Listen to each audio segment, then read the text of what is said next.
Kwento ko lang po sa inyo ha. Di ba ako pangalan ko na anak at wala po akong hinanap sa pamilya ko kundi ang may ahon sila sa hirap.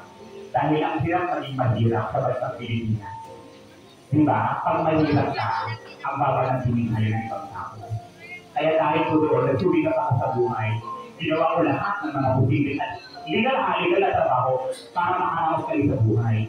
Alam mo dati, yung nanay ko, ilan may magkasakit apat.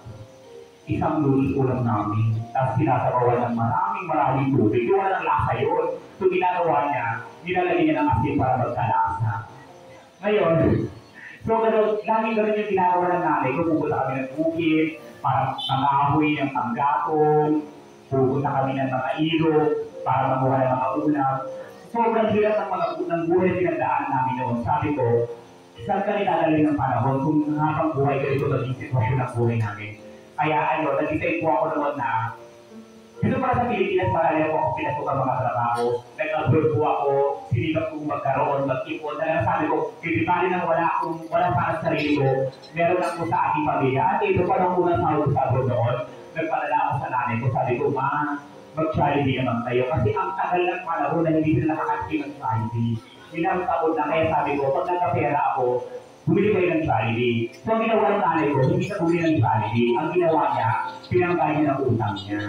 Yung utang na yun, is yung sa page na ko kasi noon. Kasi ang laki ng interest. E sabi niya, kaysa magpapag tayo sa utang, unahin muna natin yung mga bagay na dapat nating pagtuunan ng pansin. Yung Jollibee, okay na yan, kasi nakakain ng gulay. So, ang mama ko at ang papa ko ang naging inspirasyon ko, bakit ako nagsusubigat sa puwet. At patuloy ko ako nagsusubigat dahil sa kanila. Kaya, yun na, di ba, nung sinaliwamang ko, sabi ko, di ba rin ang maubos yung ipon ko, mabuhay lang siya. Kasi yung pera, napapalitan. Pero yung buhay ng tao, hindi mo mapapalitan yan. Walang abundat na halaga yan. Hanggang sabi ko, kung ano nang meron ako ngayon, never kong pagdadamutan ang aking pamilya. Dahil sila nga ang dahilan, bakit ako nagsusubikat sa buhay. Kung may mga paulit-ulit, nakapag-share na po tayo sa ibang tao. At sa mga hindi ko nakakaalam, simula ko nung na-stroke yung aking tatay, medyo nagbago na po yung relasyon namin. Sa totoo lang po, hindi kasi nag-uusap niya. Totoo lang katawa yun. Kwento ako, di ba? Iyak na ako tatawalan mo ako. Hindi ka nakain ng dinner. Hindi totoo po yun. Ganun pala pag may stroke na yung tao. Alam niyo naman yung ng polymorph. Nag-iiba na tayo yung perception at saka yung pakiramdam ng mga stroke patient. Di ako kasi nasanay kasi ako na okay yung sitwasyon ng tatay ko. Kaya nung panahon na hindi na kami nag-aunawaan, nagbago na yung parang treatment ko na hindi ko, kasi ako, ayoko naman sabihin na pagod na ako kasi ayoko mapagod talaga. Ayoko mapagod para sa pamilya ko. Ang hinihingi ko lang is yung unawain mo naman yung nararamdaman ko. Yung gano'n. Kasi pinipilit kong maging mabuting anak para sa mga magulang ko. Lahat binibigay ko kahit wala ka na. Kasi di ba sabi nga nila ang anak na nagmamahal at tumutulong sa magulang ay pinagpapala ng Diyos. Pero, ginagawa ko yun hindi dahil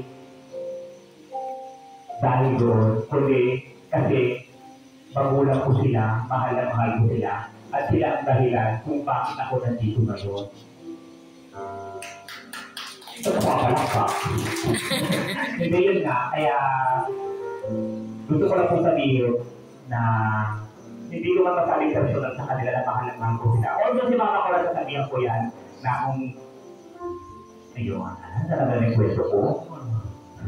So ayun lang, I love you so much. Sa vision na. Mahal na mahal ko po kayo at huwag po kayong mag-alala dahil di ba rin wala si Bernie, basta meron kayo. Kasi ang prayer lang po yung katutugan ko at sana na yun na, gusto ko lang magkaroon ng good health at gusto ko pang makasama yung pamilya ko ng matagal. Kaya yun ang lagi kong pinipray God na kung pwedeng lahat ng sakit nila sa akin na lang.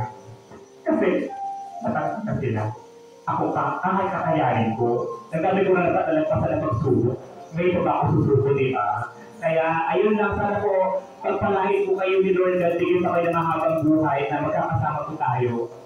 Huwag kang iiyak. Ang pangit mo nga. Sa'yo na. Sabi ko sa kanya kasi, ayaw umiyak ko ng ako. Kasi pag usaping pamilya